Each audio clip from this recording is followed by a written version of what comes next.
Olá, pessoal, sejam todos muito bem-vindos a mais um episódio do De Dentro para Fora. Eu sou Mirtes Neves e é uma alegria ter vocês aqui conosco. E hoje a nossa conversa será sobre solidão e solitude.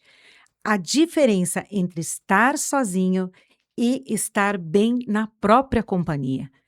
Mas antes de chamar a nossa convidada, eu quero te fazer um convite muito especial de você se inscrever neste canal, curtir esse episódio e nos contar nos comentários de qual cidade que chegou esse episódio.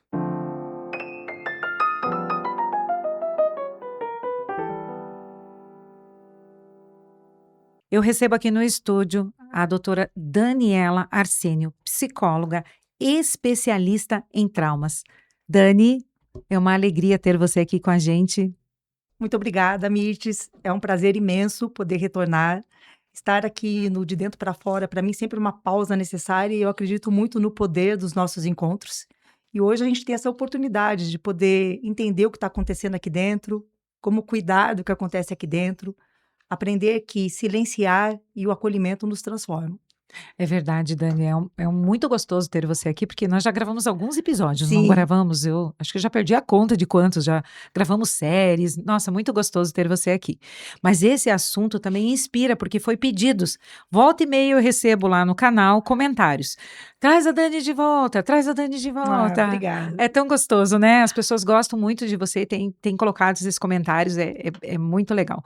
Mas nós vamos falar hoje sobre solitude e solidão. As pessoas acabam confundindo essas duas experiências. Conta para nós um pouquinho dessa diferença.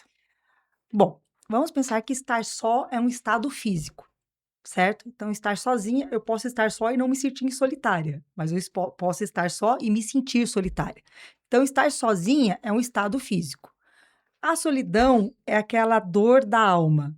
A solidão, ela vem de um autoabandono, de não se olhar, de não se validar, de não se priorizar, de não se aceitar, de passar por cima muitas vezes das suas emoções, das suas necessidades, de não respeitar os seus limites. Então, a solidão tem a ver com essa dor emocional. E a solitude, que é o desafio que todos nós temos, é aprender a ter prazer na nossa própria companhia, a usufruir da nossa própria companhia. Então, tem pessoas que estão sozinhas, mas não se sentem solitárias, e tem muitas pessoas que estão acompanhadas, às vezes, né, cheia de pessoas em volta, e estão se sentindo muito solitárias. E, na minha opinião, a pior solidão que existe é a solidão acompanhada. É você, até dentro de um relacionamento, você estar com alguém, mas estar se sentindo solitário. Dani, e você já passou por alguma situação dessas? Já. Quem nunca? Olha, quando você me faz essa pergunta, eu penso que eu já passei por isso na primeira fase do meu casamento. Vocês sabem que eu já contei para vocês que eu fui casada durante 10 anos, divorciada por 12 anos, e depois eu e o meu ex-marido nos reencontramos e casamos novamente há 3 anos atrás. Menina, antes de você continuar, cada vez que você conta essa história, eu fico, meu Deus, ficou divorciado 12 anos e depois casou. Eu fico, uau, né? Vou deixar você complementar aí. E o quanto eu pude aprender com isso, né, com esses processos. Então, quando o meu casamento, um pouco antes da gente se divorciar, quando as coisas não estavam muito bem, então foi um período que eu realmente vivenciei muito dessa solidão, mesmo estando acompanhada. Então, eu vou te dizer que é uma dor emocional profunda, que angustia, que tira a nossa paz. E isso, na minha opinião, vem muito porque a gente aprende a ser visto através do olhar do outro. Então, quando o olhar do outro para nós, né, um olhar que elogia, que valida, que gratifica, a gente se sente muito bem. Mas quando a gente deixa de ter esse olhar, é como se a gente desaparecesse.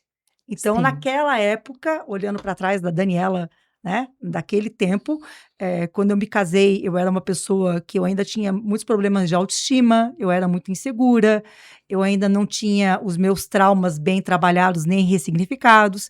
Então, no meu casamento, né, nessa primeira etapa, vamos dizer, eu repeti padrões que eu já trazia das minhas vivências da minha família, né? Padrões de como o papel que eu desempenhava na família, eu passei a desempenhar no casamento, que era muito isso de olhar para o outro, cuidar do outro, estar totalmente disponível para as necessidades do outro, mas abandonar a mim mesma.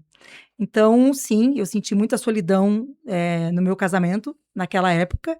E um outro período da vida que eu também senti muita solidão, foi na minha primeira grande crise de depressão, quando eu fiquei 1 ano literalmente sem sair da cama, e ali realmente era o silêncio para mim era muito angustiante.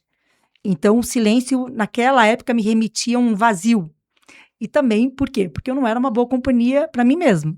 Mas, eu já falei isso, né, num outro episódio, mas foi graças à depressão que eu pude aprender também a me conectar comigo mesma, fortalecer minha saúde mental e me reconectar com Deus, fortalecendo a minha fé. Então, eu agradeço, né, de tudo Deus tem um propósito. Então, a depressão trouxe isso para minha vida. Então, sim, eu posso te dizer, me vem esses 2 períodos, final de casamento e depressão foram períodos onde eu me senti muito solitária. E quando que uma mulher começa de perceber que está vivendo essa solidão emocional? Então, me diz assim, refletindo, baseado na minha prática clínica, eu percebo que quando as mulheres começam a se questionar, assim, vem relatos de eu me perdi, eu não sei mais quem eu sou, eu não consigo mais me reconhecer, eu tenho saudade de quem eu era. E começam a vir esses questionamentos, esses relatos, eu percebo aí que aí tem essa dor emocional da solidão, porque ela está sentindo falta dela mesma.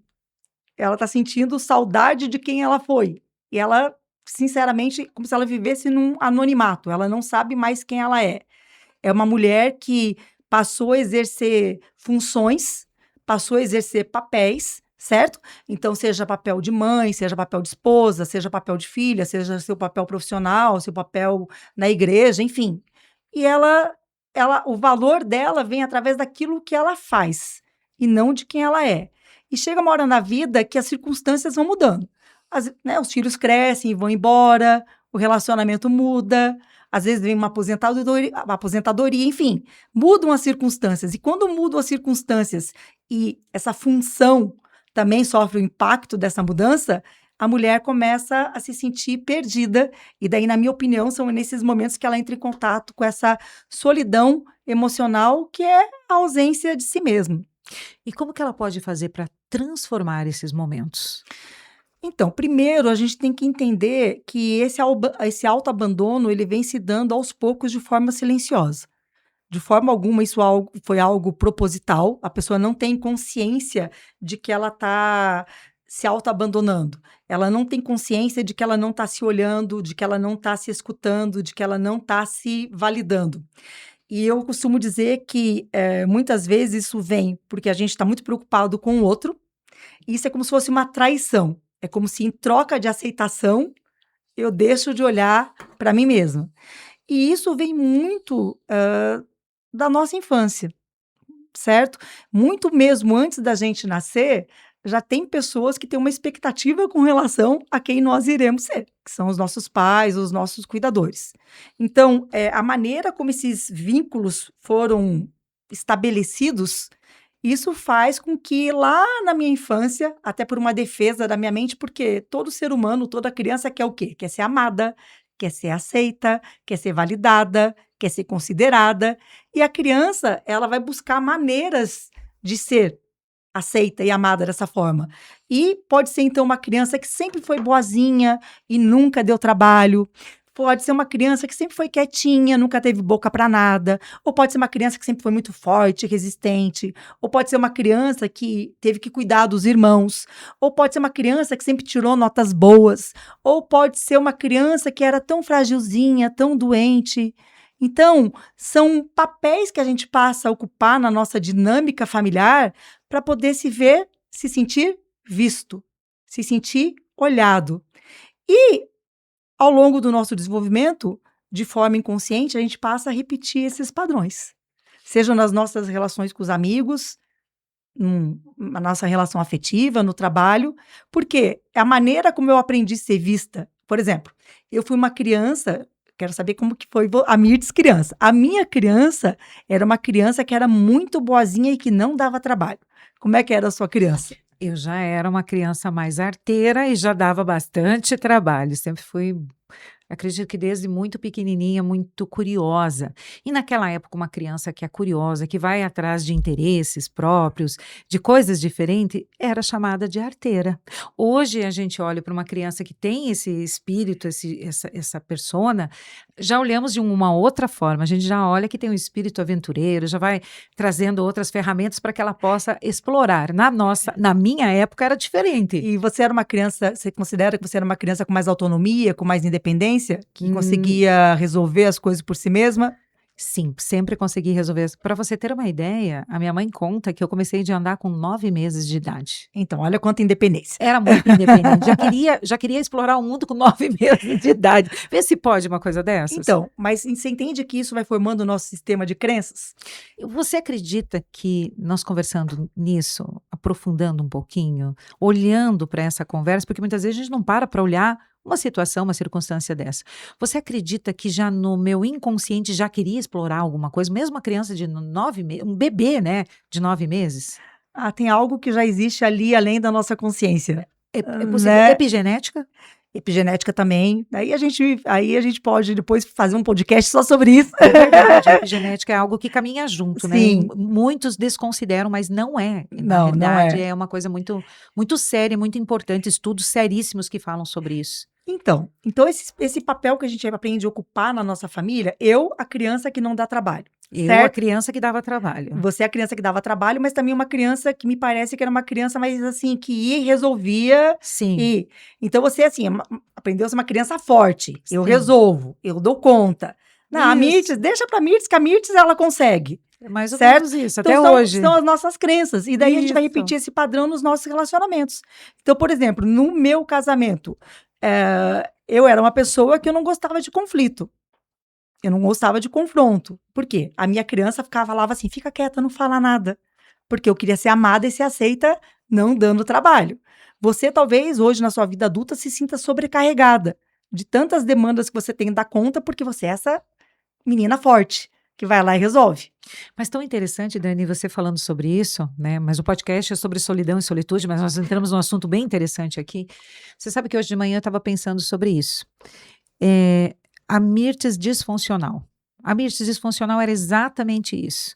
Hoje eu aprendi, a gente tem mentores na nossa vida, tem pastores, tem pessoas que acabam nos orientando, e eu aprendi a caminhar nisso, porque realmente a Mirtes foi aquela que funcionava de resolver tudo aquilo que vinha às mãos. Resolvia, muitas vezes nem delegava. E tão interessante, nós estamos pintando o prédio aqui, e meu esposo falou assim: amanhã eu compro a tinta. Não, de fato ele comprou, tá, gente? Pode ficar tranquilo que ele já comprou. Mas a Mirtes de antigamente, sabe o que ela fazia? E talvez você se identifique com essa situação. Ela ia lá, comprava antes. Ah, não, vou lá e resolvo. Mas eu aprendi. Dani, então assim, a gente faz um checklist e fala, isso eu aprendi. Tenho muitas coisas para vencer, mas isso eu venci. Que interessante isso. Olha, já aproveitei aqui minha consulta aqui com a psicóloga. Então, e é isso que gera o autoabandono. Quando eu fico presa no olhar do outro, querendo corresponder a essa expectativa para poder ser vista e ser amada, cada vez mais eu me distancio de mim mesma. Então, não é só a questão da condição física de estar sozinha. É a condição da solidão, dessa dor emocional de quem se abandonou e não se reconhece mais. Nossa, Dani, que incrível tudo isso, né? Eu tenho certeza que muitas mulheres vão se identificar, tanto como a Dani, como a Mirtes, e saber que é possível mudar. Mas não sei você, mas assim, eu vejo na minha prática clínica também, as pessoas têm muita dificuldade de ficarem sozinhas, de silenciarem, de olharem para o vazio interior, porque dói ter que olhar para esse vazio, Tá, né? Dani, mas a questão de se sentir sozinha e de se sentir abandonado, tem uma diferença? Você pode estar só e não se sentir abandonado, mas eu posso estar só e estar me sentindo abandonada, desprotegida, não amada. E isso vem da onde? Disso. De eu sempre ter essa necessidade de cumprir com a expectativa do outro, mas eu não parei para me olhar, para saber assim, será que eu quero ir lá comprar a tinta? Então, Será que eu quero ter que sair correndo e resolver isso ou posso deixar que alguém resolva para mim? Então, quando você, ali, nesse exemplo que você deu, não, eu não fui lá e não comprei a tinta, não. porque você já ampliou consciência sobre esse comportamento automático, você parou e respirou e falou assim, não vou me sobrecarregar com isso, não precisa. Mas, Dani, deixa eu confessar algo. Você acha que foi fácil isso? Não, Mirtz, nunca é fácil. Não, vocês acham que foram fácil? Responde, colocam aí. Sim ou não? Só sim ou não? O que vocês acharam? Eu vou saber a pergunta. Vocês acham que foi fácil para mim não ir lá comprar tinta? Não foi fácil. Vocês já sabem, não foi fácil. Foi desafiador. Eu decidi entregar a compra da tinta. Mas isso foi tão vitorioso depois, gente. Foi um gosto de sabor, de ser amada, de se sentir segura. Gente, foi incrível. Tô me sentindo incrível. Semana passada, eu te comentei com você que eu tava fiquei de molho em casa por conta da laringofaringite. Nos primeiros dias, eu senti muita culpa. Muita culpa de não estar sendo funcional, muita culpa de ter que estar desmarcando meus atendimentos, muita culpa. E daí a gente para, respira, né? Daí a gente amplia a consciência, silencia. Da onde está vindo essa culpa? E entendi que a minha culpa é das minhas partes feridas, de sempre querer ter que estar agradando.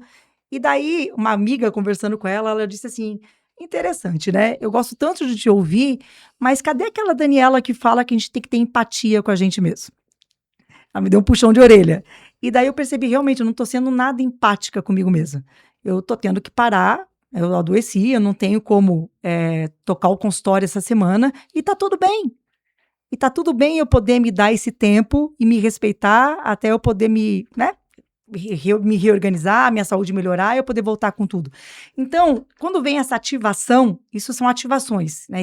Essa perturbação, esse incômodo, elas vão vir, Mirtz. Por isso que você falou, nunca é fácil. Não. Porque as nossas partes feridas, elas moram dentro de nós e vira e mexe, elas estão pipocando, né? Acontece alguma coisa, elas disparam. E poder tomar consciência, tá, mas que parte é essa que está se sentindo culpada porque não está podendo ir trabalhar e não está sendo produtivo? Isso se acolher. Isso é acolher e ampliar a consciência. Ampliar a consciência. Que você tem falado várias vezes, amplia a consciência, amplia a consciência. E eu ia te pedir um exemplo disso, porque eu achei tão interessante você falar sobre isso. Não tem como a gente ampliar a consciência se a gente não silenciar. E para silenciar, eu tenho que ficar sozinha. Eu tenho que ficar sozinha, ficar comigo mesma. E por que tantas mulheres têm medo de ficar sozinha? Porque as mulheres confundem que ficar sozinha é ausência de pessoas. Mas a gente pode ressignificar que ficar sozinha é você se encher da presença de si mesma. Mas será que é o barulho da mente? Entender isso. Primeiro que, quando a gente fica sozinha, Mirtz, primeira coisa, a gente vai ter que entrar em contato com mentiras emocionais que a gente conta pra gente mesmo. Quando você fica sozinha e você silencia, você percebe, geralmente as pessoas perguntam, né? Tá tudo bem? Tá tudo bem, tá tudo certo. Você tá sorrindo por fora e por dentro você tá um caquinho. Eu digo, você está funcionando por fora, mas por dentro só você sabe como você está. Só você sabe como é que tá o seu eu dentro. Então, quando você silencia e você fica sozinha, você tem que olhar para essas mentiras emocionais, de saber que não tá tudo bem, de que você tá com medo, de que você tá insegura, de que você tá se sentindo desprotegida, de que você não tá se sentindo reconhecida, de que você não tá se sentindo validada. E não é fácil ter que olhar para isso. Nunca é fácil. Mas é uma grande oportunidade da gente reorganizar toda a nossa existência. É uma oportunidade de a gente poder fazer essa volta e se reconectar. Primeiro, reconhecendo essas partes feridas, que existem muitas partes feridas dentro de nós, mas poder saber que hoje, eu adulta, tenho escolhas que as minhas partes feridas mais jovens não tinham. E toda vez que eu não olho para mim e que eu digo para mim assim, ai não, deixa. Ai não quero olhar para isso. Ai não, isso não. O que eu estou fazendo comigo mesma? Eu estou dizendo para mim mesma, você não importa. Então eu estou novamente fazendo comigo mesmo o que já fizeram lá atrás. E daí eu me retraumatizo. Então, a gente tem que aprender a ficar à vontade na própria pele. A gente tem que aprender a ser uma boa companhia para nós mesmos. E isso dá trabalho. Relacionamento não dá trabalho? Tudo dá trabalho, né? Então, é mais fácil desistir. A gente estava falando hoje um pouquinho antes sobre... É mais fácil hoje você abrir mão, desistir, do que você trabalhar isso dentro de você, regular emoções, regular sentimentos. Então, é bem mais complexo isso. Só que esses desafios te levam a um novo patamar. e desenvolver essa relação consigo mesma. vai dar trabalho também. E não é uma ausência de ruído, é uma escuta ativa. Tem um estudo que mostra que quando a gente silencia, se a gente conseguir ficar em silêncio 2 horas por dia, o nosso cérebro aumenta muito, as interações que acontecem no hipocampo, e o hipocampo é responsável pelas memórias, pelas emoções. Então, isso fortalece a nossa identidade, isso aumenta a nossa criatividade, isso nos ensina a lidar e processar emoções complexas, mas não é fácil. Tem um estudo, acho que 2014, se não me engano, de Stanford, que eles fizeram um estudo colocando pessoas numa sala vazia por 15 minutos, sem estímulo algum. A única coisa que tinha de estímulo, de distração, era um botão, que se você apertasse aquele botão, você recebia um choque elétrico bem doloroso. Muitas pessoas preferiram levar o choque do que ficar com o seu próprio silêncio. Teve um participante que em 15 minutos ele se deu mais de 100 choques. Mas que forte isso, Dani. E é assim que a gente faz no dia a dia. No dia a dia, para a gente poder se sentir vivo, o que a gente faz? A gente se enche de ruídos. Hoje em dia, até a gente já falou isso no outro episódio, né? Das redes sociais, das telas. A gente se enche de ruídos de um relacionamento que já não tá bom, em que eu, né, para poder manter aquele relacionamento, eu acabo perdendo a minha própria identidade. Então, compulsões. Eu vou preenchendo o meu vazio de várias situações, tudo para não ter que entrar em contato, que sim, é um vazio existencial. É um vazio existencial. Silenciar realmente é um desafio, não é fácil. Silenciar, contemplar, você se contemplar, contemplar aquilo, parar, silenciar a tua mente, contemplar aquilo que está em volta de você. Será que a gente percebe aquilo que está em volta de você? Quantas vezes você passa numa rua e você fala, nossa, a casa é nova, daí você vai olhar, meu Deus, essa casa é antiga, como que eu nunca percebi? Você já aconteceu isso com você, Dani? Muitas vezes. Ainda principalmente quando, eu não estou dirigindo e passo pelo mesmo trajeto, às vezes estou de Uber, o meu marido está dirigindo, daí eu começo a observar coisas que eu falo: "Nossa, eu nunca percebi que essa casa tinha essa fachada, ou que tinha essa árvore aqui". Mas isso também é ampliar a consciência, quando você Isso começa de perceber as coisas em volta de você, o céu, contemplar o céu. Eu lembro sim, quando eu era criança, a gente contemplava o céu e as nuvens, a gente olhava e falava: "Nossa, olha só, tem um elefante nas nuvens. Ai, a sim, nuvem está sorrindo pra gente". sim. Gente, quanto tempo a gente não faz isso? Você, faz quanto tempo que você não contempla as nuvens? Não olha para as nuvens de uma forma de você olhar a forma geográfica delas. De repente você vai enxergar tantas coisas lindas num momento, de repente, de estresse, porque a autorregulagem também é você sair daquele caos momentâneo interno e você se desafiar a olhar algo completamente fora do que você está vivendo internamente, não é isso, Dani? Sim, é poder silenciar toda essa sobrecarga do mundo moderno que a gente tem vivido, e a nossa mente ela deixa de ser reativa e ela passa a ser reflexiva. Ai, Dani, eu tô tão animada com a nossa conversa hoje. Eu não sei vocês, mas eu estou muito animada porque é algo que fala conosco todos os dias, constantemente. É algo que é dentro da nossa realidade. Sim. Cada um sabe o mundo interno que vive. Dani, eu quero completar mais uma pergunta aqui para você. Existe relação solidão emocional com depressão? Porque tem pessoas que estão realmente disfuncionais por conta de uma, não uma decepção, mas uma depressão nesse caso. Olha, nós não podemos dizer que a solidão gera depressão, mas, muito possivelmente, quando você está deprimido, você se sente muito solitário. Forte isso, hein, Dani? Sim, a depressão, né, depressão, é alguém que está vivendo uma grande pressão.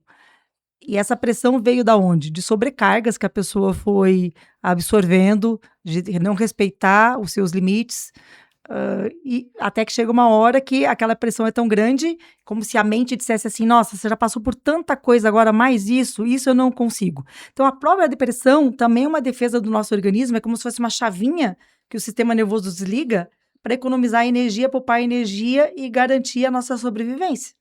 Então, depressão, alguém que vem passando por muita pressão e foi ultrapassando os seus limites. Dani, e quem não suporta a sua própria presença, acaba procurando o que nesse caso? Como que ela pode resolver? porque não está suportando dentro dela mesmo, por circunstâncias N. Então, Mits, é isso que a gente acaba vendo na clínica, né? Relacionamentos tóxicos. Então, a pessoa quer buscar no outro essa satisfação. Mas e como sair desse lugar? Primeiro, tomar consciência. Primeiro, você vai ter que parar e assumir para você mesma essa dor de que você se abandonou. Então você está querendo me dizer que muitas vezes a pessoa que não está suportando a sua própria presença é porque ela está passando circuitos de tentar talvez, nós não sabemos todos os casos, mas nós estamos fazendo uma Sim, conjuntura genericamente falando. genericamente falando, gente, por favor, genericamente falando. Pode ser, no caso, complete para mim, por favor, Dani. Mits, eu não gosto de mim mesma, ok, mas você é a pessoa que você vai ter que conviver por mais tempo ao longo da sua vida. Com você É mesma. com você mesma. Então, você tem uma saída. Continuar se odiando, se rejeitando, se auto-abandonando, e com isso você vai pagar um preço, porque você vai adoecer, né? São sintomas físicos, sintomas mentais, o adoecimento vai vir. Ou você pode olhar para isso, porque muitas vezes, por que você não gosta? Será que a pessoa não gosta de si mesma? Ou será que ela não gosta da versão que ela se tornou para sobreviver? Eu acredito que seria a segunda. Então, porque às vezes essa mulher, né, vamos pensar, tá uma mulher sobrecarregada, irritada, magoada, desleixada, muito possivelmente. De fora a gente olha para ela e de repente pensa, ou ela mesma pensa sobre ela isso, mas não é. Não é ela, muitas vezes você pode não gostar de estar com a pessoa que você se tornou, mas daí eu costumo dizer assim, você está assim, você não é assim. Que profundo isso, Dani. E você tem a oportunidade de resgatar a tua essência. Na realidade, nós estamos desafiando as mulheres hoje a olhar para dentro dela, ampliar essa consciência, para que dentro da solidão ou dessa própria sentimento que ela tem, ela pode estar bem com ela mesma. E daí o que significa isso? Sair da solidão e desenvolver a solitude. Que é estar bem consigo mesma, independente que não tenha ninguém próximo. Aprender a ficar bem consigo mesma, a usufruir da sua companhia, a ser uma boa companhia para si. É óbvio que pessoas precisam de pessoas. O nosso cérebro é um cérebro social. Sim. Não é isso que eu tô falando. Não, com certo? certeza, Dani. Mas como é que você pode estar inteira em qualquer relação se você não está inteira com você mesma? Mas, Dani, sabe o que eu fiquei pensando? A gente pensa que algumas coisas acontecem só com a gente, né? Mas o que eu tenho percebido do que você tem me falado e das conversas e das mentorias que a gente faz, que muitas mulheres estão funcionando desta forma e quando elas se percebem, é o estado que elas viveram, as circunstâncias que elas estão inseridas, porque quando elas começam a se desvencilhar dessas circunstâncias, elas se olham, a gente vê que elas voltam a se arrumar, elas voltam a se cuidar. Como é incrível isso, né? É um deixar de se ver e desaparecer dentro da própria vontade do outro. Nossa, que forte isso, Dani. Mas quando a mulher amplia a consciência e ela vai buscar essa Nossa. mudança por ela mesma, ótimo, isso é super saudável. Agora, Sim. quantas vezes a gente vê até amigas dizerem assim, por exemplo, terminou um relacionamento, agora eu vou emagrecer, agora eu vou fazer plástica, agora ele vai ver. Então, eu não sou totalmente a favor de você fazer aquilo que te faz bem. Mas quando você faz porque você está ainda em função do outro, isso não é saudável. Isso não vai te trazer nada de bom. Então, que você possa se dar esse tempo. E quando você fica sozinha, é uma grande oportunidade de você desenvolver um caso de amor com você mesma. O amor da sua vida tem que ser você. Descobrir o que você gosta, porque assim, o nosso gosto muda, né? Tem um filme bem antigo, bem Água com Açúcar, que é Noiva em Fuga, com a Julia Roberts. Ai. Mas tem uma cena do filme que eu acho que fala muito sobre isso, que é quando ele pergunta para ela, como que você gosta do seu ovo? Porque em cada relacionamento que ela passava, ela gostava do ovo no jeito. Às vezes era ovo pochê, às vezes era ovo frito, às vezes era ovo mexido, às vezes era omelete, às vezes era ovo cozido. E ele pergunta para ela, você já descobriu como que você gosta do seu ovo? E tem um momento que dela, né, ela foge, ela não casa com ele, ela se isola e ela vai aprender a se conectar consigo mesma. E daí ela descobre como ela gosta do ovo dela. Então essa pergunta que você tem que se fazer. Como é que você gosta do seu ovo? Será que você sabe? Eu sei. E Que bom! você, sabe como você gosta do seu ovo? Eu sei como que eu gosto do meu ovo. Dani, certo. Me diz uma coisa, e pessoas que amam estar com outras pessoas, mas após esse contato elas necessitam ficar um tempo reclusas. O que você me falaria dessas pessoas? Eu sou essa pessoa. Eu sou essa pessoa. Eu amo estar com pessoas, mas eu preciso, para me autorregular, me distanciar, e isso é normal e saudável. Quando você vejam, tem pessoas que são mais introspectivas. Pessoas mais introspectivas, elas se autorregulam, se reabastecem, depois se afastando e ficando consigo mesmas. Tem pessoas que são mais expansivas e extrovertidas. Essas pessoas se abastecem na relação com as outras pessoas. Então, tem essa diferença. Mas isso é saudável, esse distanciamento. É um momento que você tem para a autorregulação do seu corpo, da sua mente, do seu cérebro. As interações sociais, elas exigem muito da nossa energia intrapsíquica, né? Na relação, você está ali lendo sinais, você está lidando com a emoção do outro. Tem tanta coisa, né, que faz parte dessa interação.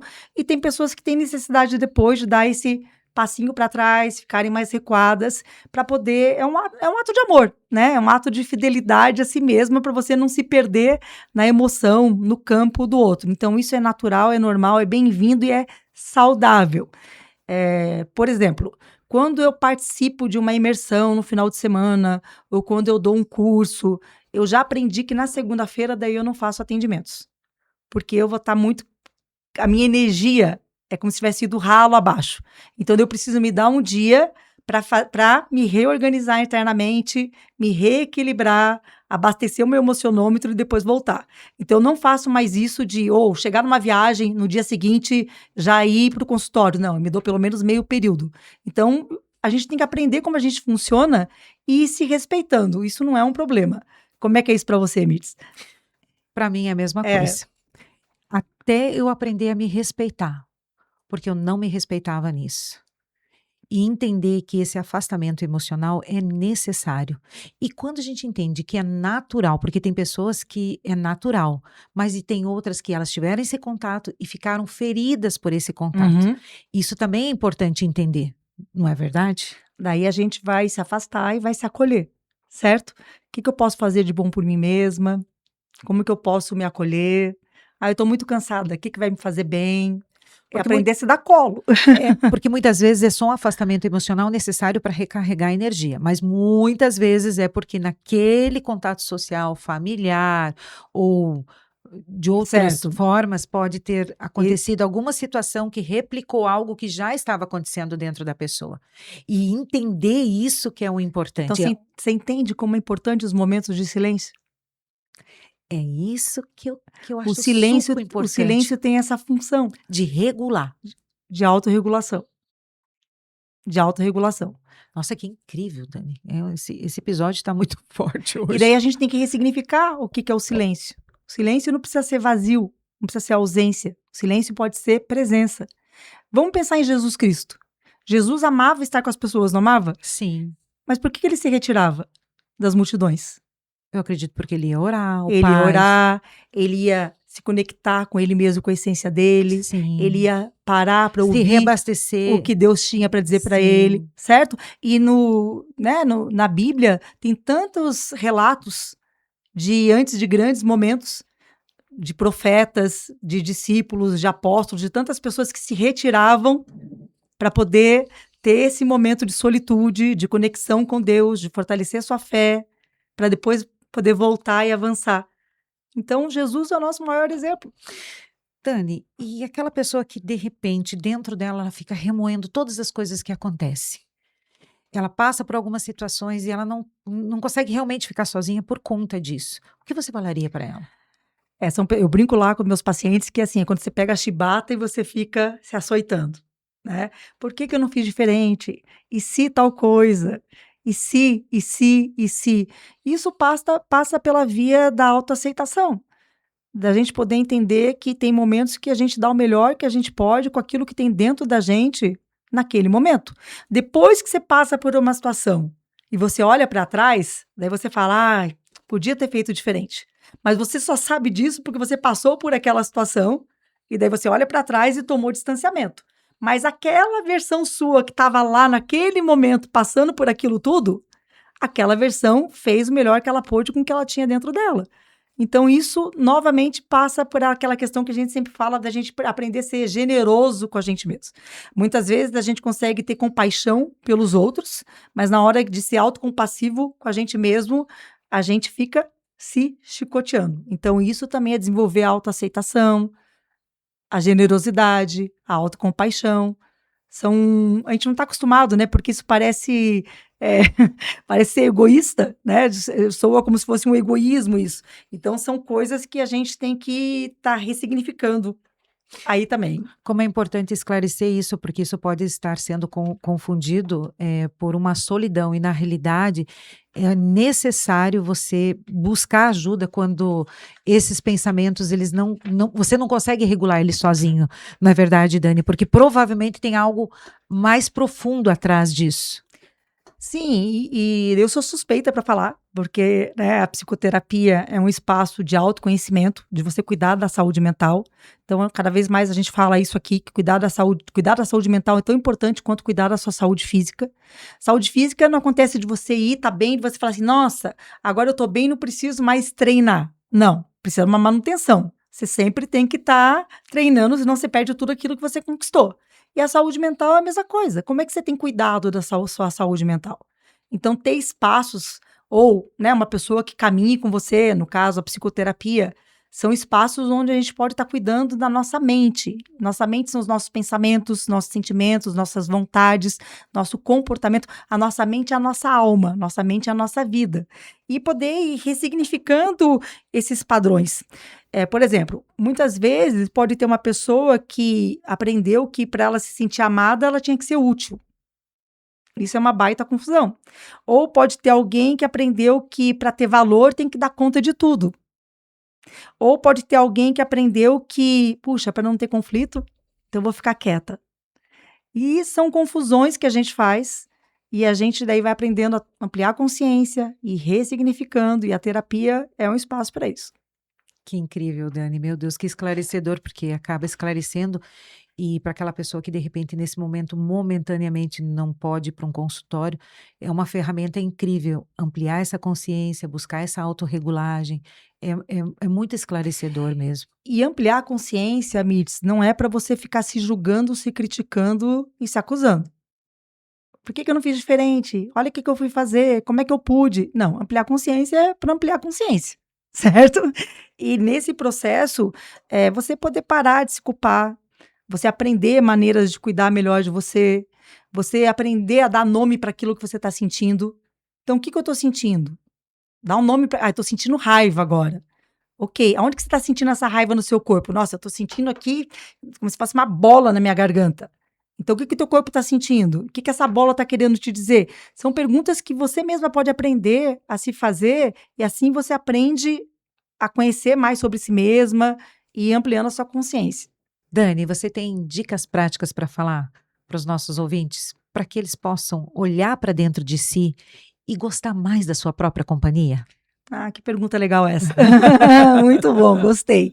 Então, a gente sempre não fala, né, me diz assim, não quero dar receita de bolo, que parece que se você fizer Sim. isso, cada um tem que descobrir aquilo que funciona para você. Então, acho que eu vou compartilhar algumas coisas que têm funcionado para mim, e daí, se você tiver alguma Perfeito. coisa que funcione para você também, que você queira Ótimo. compartilhar, e ficam de sugestões. Uma coisa que eu tenho aprendido muito é ter pausas de qualidade. Durante o dia, poder parar e perguntar para mim mesma assim, o que eu posso fazer de bom por mim hoje? Eu posso, nem que seja uma xícara de chá quentinho, eu posso parar um pouquinho entre um atendimento e outro, respirar e, né, dar um tempo, ficar um pouquinho comigo mesma. Ah, eu posso fazer uma hidratação no meu cabelo. Ah, eu posso ir naquela confeitaria que eu gosto e comer um pedaço de bolo de chocolate. Então, ter pausas de qualidade perguntando o que eu posso fazer de bom por mim mesma ou de diferente. Eu também tenho aprendido a construir diálogos internos comigo mesma. Dizer, Daniela, você não é essa fragilidade toda. Daniela, você pode aprender a lidar com essa dor. Daniela, o que que essa situação incômoda está querendo te ensinar? Quando a gente conversa com a gente mesmo em terceira pessoa, no nosso cérebro, novas redes neurais vão se formando. É como se a gente dissesse para o nosso cérebro, ó, tem um outro caminho. Você pode lidar com isso de um jeito diferente do que aquele automático que você está acostumado. Então, o diálogo interno e usando a terceira pessoa, Daniela, você também impede que os pensamentos negativos venham. Uma outra coisa que eu acho muito legal, e essa eu tenho certeza que você faz, é a escrita terapêutica. Então, quando tiver algo que estiver te incomodando e aquilo não sai da sua cabeça, se dê 15 minutos e naquele 15 minutos coloque sem filtro no papel tudo aquilo que está te incomodando. A Mirtz é uma excelente escritora, não sei se vocês sabem. Então, isso eu tenho certeza que ela faz. Tem facilidade para isso, não tem? Tenho. Amo escrever, mas daí, no caso, eu gosto de escrever romance, não sobre o meu sentimento. Mas é uma maneira da gente também processar e ampliar a consciência. Então, fazer essa escrita terapêutica. Algo que eu também gosto de fazer, que você falou agora há pouco, é aprender a contemplar a beleza. Amo, Contemplar uma flor no seu jardim, amo. contemplar as flores, contemplar as folhas da árvore balançando, contemplar o céu, contemplar as nuvens. Né? Deus, ao final de cada dia da sua criação, ele parou e contemplou a sua criação. E nós não fazemos isso. Então, contemplar também é uma oportunidade de você estar se conectando consigo mesmo, se conectando com o nosso Criador. Algo que também é legal, que gera sensação de pertencimento, é você muitas vezes mandar uma mensagem, dar um bom dia para alguém e perguntar como que aquela pessoa está. Então, ter alguém que você, bom dia, passando para te dar um oi, passando para saber como é que você está, isso também gera pertencimento. Uma outra coisa, aprender a pedir ajuda, porque pessoas precisam de pessoas e ninguém tem bola de cristal. Então, por exemplo, meu filho, né, esse ano ele não está mais morando conosco, está morando em Campinas, já contei isso para vocês, e eu realmente senti na pele aquela coisa da síndrome do ninho vazio. E eu tenho uma grande amiga de infância, ela nem mora aqui, ela mora em São Paulo, é a Juliana. Ju, beijo para você. E foi tão legal, porque eu pude, né, escrevi para ela, e ela me acolheu tanto por mensagem. Ela também já passou por isso com o filho dela mais velho, que já está há 3 anos, né, morando fora de casa.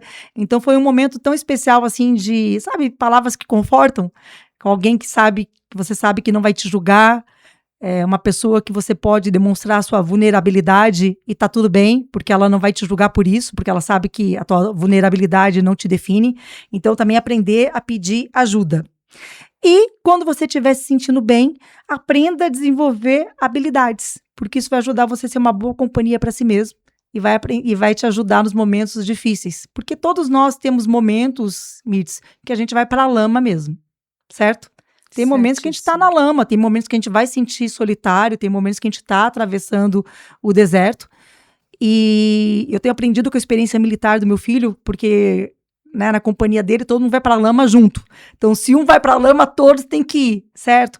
E quando a gente está na lama, a gente não precisa de ninguém que venha dizer para a gente o que a gente tem que fazer ou consertar a gente. A gente só precisa de alguém que esteja na lama com a gente, sendo presença de qualidade, tendo uma escuta ativa e empática. É alguém que está ali com a gente. Sem julgamento. Sem julgamento. Então, é muito importante você buscar na sua vida pessoas que possam estar na lama com você quando você precisa.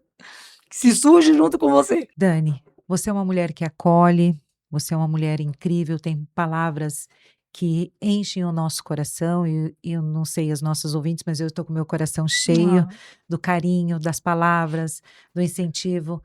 E agora, aquela mensagem incrível para as nossas ouvintes, para os nossos ouvintes, que você sempre deixa no final dos vídeos. Ok. Eu penso que hoje, meu coração quer dizer para o seu coração, se dê a chance de ficar consigo mesma, se dê a chance de se conhecer, se dê a chance de silenciar e aprender a usufruir da sua própria presença, se dê a chance de ficar mais à vontade na sua própria pele, se dê a chance de aprender a habitar a sua própria vida. E uma pergunta que eu quero te fazer, e fica para pensar, é claro, qual que é o pequeno gesto de amor que você pode fazer por si mesma ainda essa semana? Não acabou ainda, Dani, tem o bate-bola. Ah, que bom, tem bis? Pronta? Pronta. Prontíssima? Prontíssima. Nasceu pronta já, né? Solidão em uma palavra. Desconexão. Solitude em uma palavra. Conexão. O que mais desconecta uma pessoa hoje? O barulho de fora que silencia a voz da alma. O que mais ajuda alguém voltar para si mesmo? A coragem de parar, fechar os olhos e respirar a própria existência. O silêncio assusta você? O silêncio assusta quem resolve fugir, mas abraça quem decide ficar. Uau, olha a resposta. Uma verdade que as mulheres precisam ouvir sobre carência emocional. Ninguém, nenhum relacionamento pode preencher o vazio de uma mulher que não se habita. Você pode ter alguém que seja até um banquete ao seu lado, mas jamais vai ser o prato principal. Nossa. O que significa estar emocionalmente presente?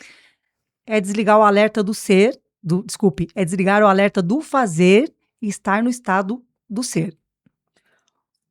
Qual o maior perigo de fugir de si mesmo? É você chegar ao final da vida e perceber que você nunca morou nela. E para você, Mits, qual que é o maior perigo de fugir de si mesmo? Exatamente isso. Uhum. É uma conexão todos os dias comigo mesmo. Porque se a gente deixar, a gente se desconecta todo o tempo. São tantas distrações. Sim. Esse é um pensamento que, com a maturidade, eu acredito que isso ressalta bastante. Ok. Hoje ela tá assim que tá, né? Ela mirou pro meu lado hoje. Uma frase para a mulher que hoje se sente sozinha. Você não está vazia, você está apenas em silêncio e aprenda a se ouvir. Aprenda a ouvir quem você é. Dani, obrigada pela tua presença. Foi, assim, muito especial ter você aqui conosco hoje para esse assunto tão profundo, incrível. E você trouxe, assim, de uma forma tão leve, descontraída, que eu amei. Novamente, né? Sabe que eu sou sua fã, né? Que bom, eu agradeço muito essa oportunidade de estarmos juntas novamente. Para mim sempre gera crescimento, gera reflexões. Depois eu saio daqui pensando, reflexiva, e tem coisas que o Espírito Santo vai falando conosco, Sim, né, ao verdade. longo das nossas conversas. E eu desejo que em casa também o Espírito Santo, que você silencie para ouvir aquilo que Deus tem para falar com você. É aquilo que você disse, Mirtz, a gente vai se cercando de tantos ruídos, ou muitas vezes a gente até está orando, mas a gente não para, a gente não silencia para escutar aquilo que Deus tem para falar com a gente. E Deus fala com a gente na nossa consciência, e para isso a gente precisa silenciar. E eu desejo que você escute a voz do nosso Criador. Lindo, Dani. Muito obrigada pela tua presença novamente. Obrigada. E você que ficou conosco até aqui, eu quero deixar um versículo para você. Isaías 41:10, que conversa com tudo aquilo que nós conversamos aqui hoje. Não temas, porque eu sou contigo. Não te assombres, porque eu sou teu Deus. Eu te fortaleço, eu te ajudo e te sustento com minha destra fiel. Que você encontre força, paz e certeza que Deus continua cuidando de você em todos os detalhes. Um beijo no teu coração e até o próximo episódio.